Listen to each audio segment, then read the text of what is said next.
अस्सलाम वालेकुम वरहमतुल्लाहि वबरकातुहू। हज़रत बसर हाफ़ी रहमतुल्लाह अलैह का बयान। हज़रत हाफ़ी रज़ी अल्लाह ताला अन्हु, माफ़ कीजिएगा, हज़रत बसर हाफ़ी रहमतुल्लाह अलैह बहुत बुज़ुर्गों में से एक बुज़ुर्ग हैं, वली औलिया हैं,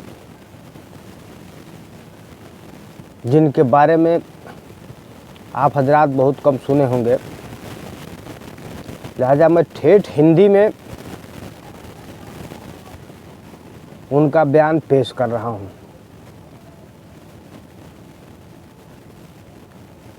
मुलाहज़ा फरमाएं। आप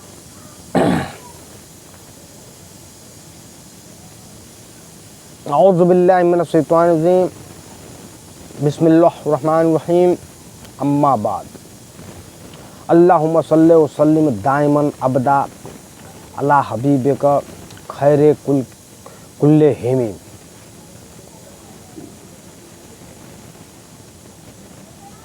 आपकी कसफ व मुजाहिदत में पूरी पकड़ थी और शरीयत के वसूल के बहुत बड़े विद्वान थे। अपने मामू अली हसरम के हाथ पर बैत थे। मरू में पैदा हुए और बगदाद में रहे। आप गांव का नाम है मरू में पैदा हुए, लेकिन बगदाद शरीफ में रहे। आपकी तौबा की घटना यह है कि एक बार दीवानगी की हालत में कहीं जा रहे थे कि रास्ते में एक कागज़ पड़ा हुआ मिला, जिस पर बिस्मिल्लाहिर्रहमानिर्रहीम लिखा हुआ था। आपने उस कागज़ को इत्र से मतअल्लुक़ करके, यानी उसके ऊपर इत्र लगाया और किसी ऊंची जगह पर रख दिया। उसी रात सपने में यानी ख्वाब में देखा कि किसी दरवेश को अल्लाह की ओर से यह हुक्म मिला कि बसर हाफ़ी को यह अच्छी खुशखबरी सुना दो, यानी शुभ सूचना सुना दो कि हमारे नाम को सुगंधित करके, यानी खुशबू लगा करके जो सम्मान दिया है और उसको ऊंची जगह पर रखा है, उसके कारण हमने तुमको भी पाकीज़गी प्रदान कर दी, यानी आपको भी पाकीज़ा कर दिया, साफ और सुथरा कर दिया। जागने के बाद, नींद से बेदार होने के बाद, जब उन दरवेश को यह पता चला कि बसर हाफ़ी तो बुराई और गुनाह में लिप्त हैं, इसलिए मेरा सपना यानी ख्वाब शायद सच्चा नहीं है, लेकिन दूसरी और तीसरी बार भी जब यही सपना देखा यानी ख्वाब देखा तो वे आपके घर पहुंच गए। वहाँ पता चला कि आप शराब खाने में हैं, और जब वह दरवेश शराब खाने में पहुँचे तो मालूम हुआ कि बसर हाफ़ी नशे में हैं और बेहोश पड़े हैं। उन्होंने लोगों से कहा कि उनसे जाकर कह दो कि मैं उनके लिए एक ज़रूरी संदेश यानी पैगाम लाया हूँ। जब लोगों ने आपसे कहा तो फरमाया, न जाने अल्लाह के प्रकोप का संदेश है या दंड का। यह कहकर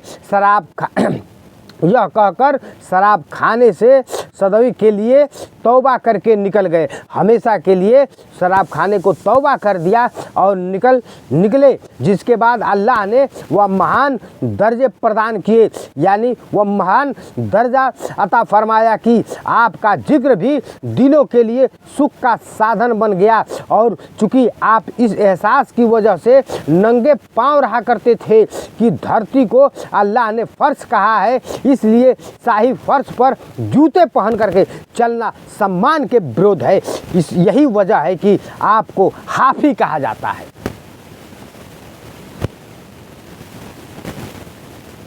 मैं बताता चलूँ कि मैं करबला का बयान आगे वीडियो में पेश कर रहा था, मुझे लगा आप लोग बोर हो गए होंगे, इसलिए मैंने कहा कि कुछ और पेश किया जाए। मुलाहजा फरमाएं आपकी जीवन की कुछ घटना। औलिया कराम की एक ऐसी जमात भी थी उस समय जो न तो ढेले से इस्तीजा करती थी और न ज़मीन पर थूकती थी, क्योंकि इनको हर चीज़ में और हर जगह अल्लाह का नूर ही महसूस होता था। सुभान अल्लाह। अतः बसर हाफी का भी यही इस जमात से ताल्लुक़ था और कुछ सूफियों के निकट चूँकि अल्लाह का नूर सालिक की आँख में हुआ करता है, इसलिए उसे हर जगह सिवाय खुदा के कुछ नज़र नहीं आता। सुभान अल्लाह। एक रिवायत में है कि हुजूर सल्लल्लाहु अलैहि वसल्लम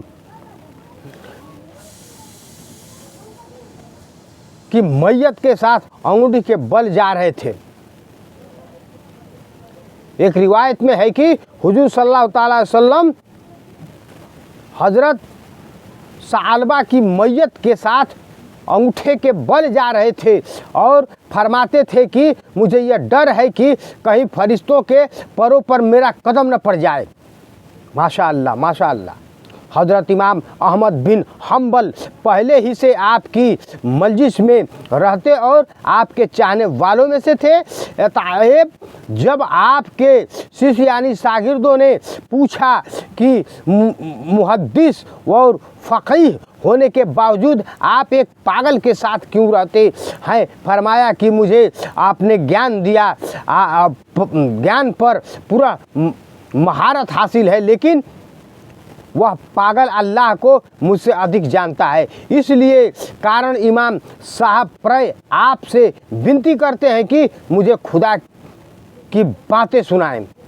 रिवायत है कि एक बार आप पूरी रात घर के दरवाजे पर एक कदम अंदर और एक कदम बाहर रखे खड़े रहे, फिर एक बार छत पर चढ़ते हुए पूरी रात सीढ़ियों ही पर खड़े खड़े गुजार दी और जब सुबह नमाज का समय अपनी बहन के यहाँ पहुँचे तो उन्होंने कहा कि यह क्या हालत बना रखी है।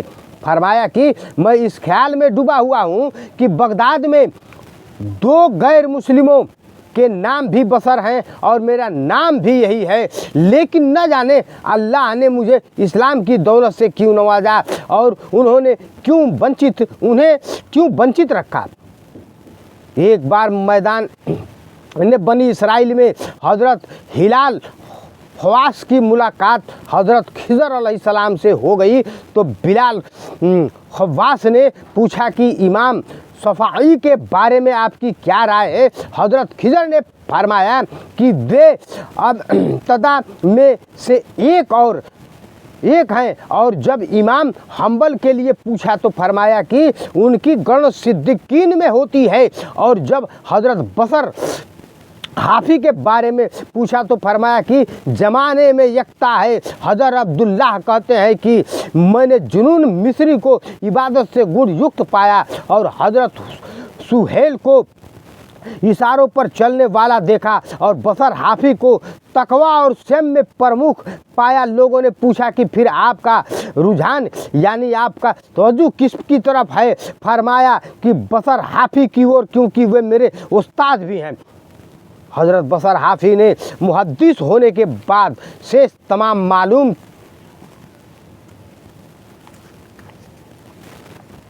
किताबों को ज़मीन में दफन कर दिया था, लेकिन उसके बावजूद भी हदीस कभी बयान नहीं किया और यह फरमाते थे कि मैं इस कारण हदीस बयान नहीं करता कि मेरे अंदर ख्याति प्राप्त करने की भावना है और यदि यह कमी न होती तो मैं निश्चय ही हदीस बयान करता। एक बार लोगों ने कहा कि बगदाद में हलाल कमाई का अंतर शेष नहीं रहा तो आपके खाने की क्या व्यवस्था है। फरमाया कि जिस जगह से तुम खाते हो मैं भी खाता हूँ। और जब लोगों ने सवाल किया कि ए महान दर्जे आपको कैसे हासिल, ये महान दर्जे आपको कैसे हासिल हुए, फरमाया कि एक लुकमे की भूख छोड़ करके, क्योंकि हंसने वाले खाकर रोने वाले के बराबर नहीं हो सकता, और हलाल खाने में भी फिजूल खर्ची की शंका बाकी रहती है। फिर किसी ने आपसे पूछा कि सालन किस चीज़ का खाना चाहिए, फरमाया कि सुख शांति का सालन खाओ। मशहूर है कि आपने 40 साल तक इच्छा के बावजूद कभी बकरी की सिर्री नहीं खाई और हमेशा बखला की तरकारी खाने को जी चाहता रहा, लेकिन खाई कभी नहीं और कभी हुकूमत की बनाई नहर से पानी नहीं पिया। फिर एक बार जब लोगों ने यह सवाल किया कि आपको ये दर्जे कैसे हासिल हुए, तो फरमाया कि खुदा की अलावा मैंने कभी किसी पर अपना हाल प्रकट नहीं किया, और मैं वाज व नसीहत से यह अच्छा समझता हूँ कि लोगों के सामने अल्लाह के गुण गाया करता हूँ। किसी ने आपको सर्दी के मौसम में नंगे और कपकपाते देख करके पूछा कि आप इतनी यातनाएं यानी इतनी तकलीफ़ क्यों सहन करते हैं, फरमाया कि इस वजह से कि इस सर्दी से में असहाय और मोहताज लोग होंगे, उनका क्या हाल होगा, और मेरे पास इतना देने को नहीं है कि उनकी ज़रूरतें पूरी कर सकूं, इसलिए शारीरिक रूप से उनके जैसा रहना चाहता हूं। हज़रत अहमद बिन इब्राहिम अल-मुतल्लिब फरमाते हैं कि एक बार बसर ने मुझसे फरमाया कि हज़रत मारूफ को मेरा यह संदेश पहुंचा देना कि मैं फ़र्ज की नमाज के बाद आपके पास आऊँगा, लेकिन आप ईसा के समय तक भी नहीं आए। तो मैं प्रतिज्ञा करता था, इंतज़ार करता था, तो देखा कि आप अपना मुसल्ला उठा करके दजला नदी पर पहुँचे और पानी पर चल करके सुबह तक हज़रत मारूफ से बातें करते रहे, और सुबह को फिर पानी पर चल करके वापस आ गए। उस समय मैंने कदम पकड़ करके अपने लिए दुआएं की, तलब की यानी प्रार्थना की, तो दुआ दे करके फरमाया कि जो कुछ तुमने देखा है उसे मेरे जीते जी किसी से बयान नहीं करना। किसी सभा में आप अल्लाह की प्रसन्नता के गुण बयान कर रहे थे कि एक व्यक्ति ने कहा कि यह तो भली प्रकार जानते हैं कि आप बहुत ही गुणवान यानी विद्वान और वह कमाल और लोगों से बेनियाज हैं, लेकिन इसमें क्या हर्ज है कि यदि गुप्त रूप से दूसरों से कुछ लेकर के फकीरों में बांट दिया करें। यद्यपि यह बात आपको कुछ अनुचित लगी, फिर भी मुस्कुरा कर फरमाया कि फकीरों की भी 3 किस्में हैं। एक वे जो न तो लोगों से कुछ मांगते हैं और न किसी के कुछ देने के बावजूद उनसे कुछ लेते हैं। उनकी गणना तो ऐसे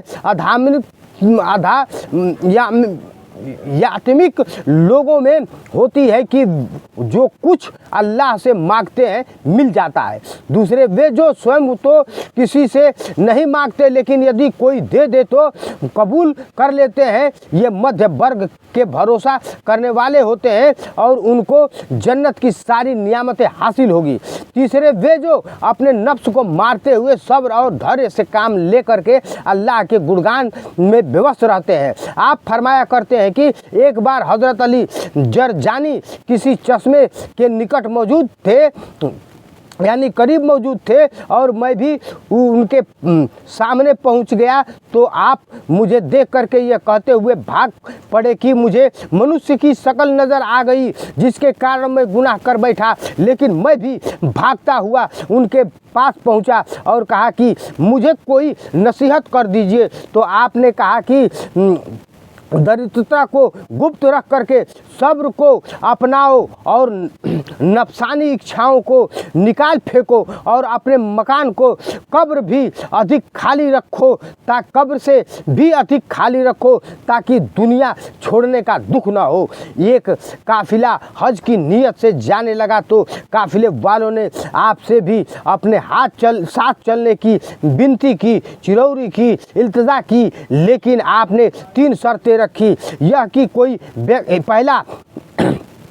यह कि कोई व्यक्ति अपने साथ सफ़र का सामान न ले, दूसरा किसी से भी कुछ न मांगे, तीसरा यदि कोई कुछ पेश भी करे तब भी स्वीकार यानी कबूल न करे। यह सुनकर के काफिले वालों ने कहा कि पहली 2 शर्तें तो हमें स्वीकार है, लेकिन तीसरी शर्त स्वीकार नहीं है यानी कबूल नहीं है, कबूल योग्य नहीं है।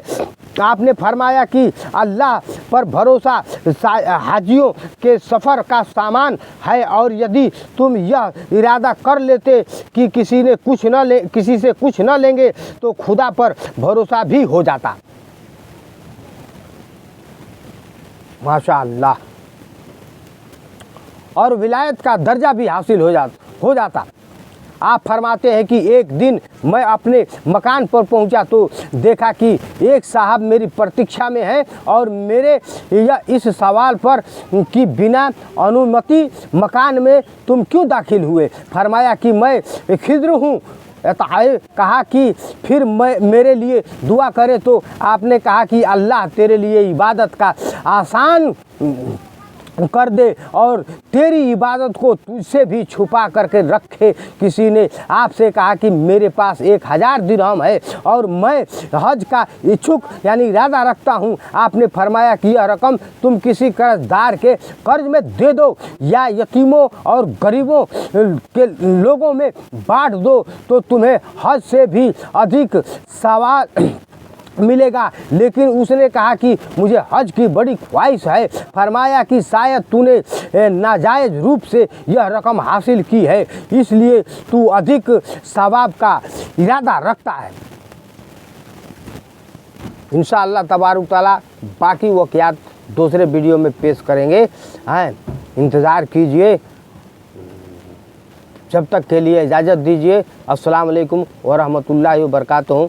सब्सक्राइब करें, लाइक करें, शेयर करें।